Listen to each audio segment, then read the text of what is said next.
Here's something you may not know about veteran therapy. Valor Farms offers equine therapy for veterans and first responders. They're in the Richmond Hill area of Georgia, so if you're ever there, look up Valor Farms. We're going to have the website in the comments here, so be sure and check it out. This is an update to a previous reel we've had. We just want to make sure we get the full story about Valor Farms because we want to make sure that you're reaching out to the organization that we talked about on the show.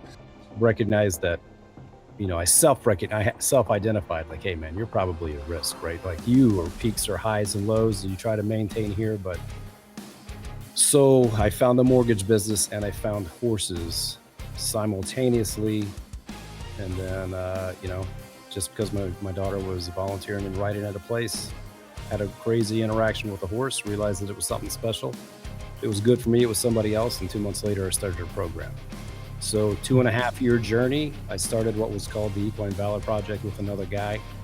And then in my 3rd year in the business, I, you know, got pretty good at VA loans, and I ended up in the top 1% of VA loan officers in the nation. And put myself in a position where I could buy a horse farm, and I did. And we moved there in January, moved horses there in March.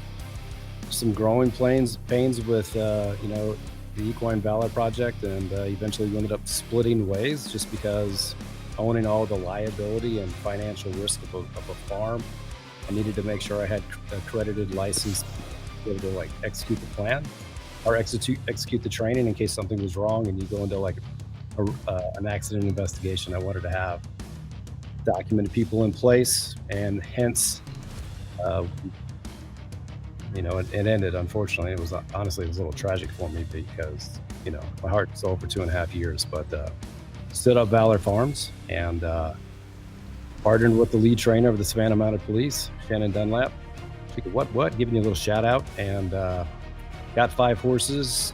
First class starts on the 1st, and then we start doing some 4-hour, 1-day immersion classes as well in August. So kind of an unleashing. It's been a crazy journey,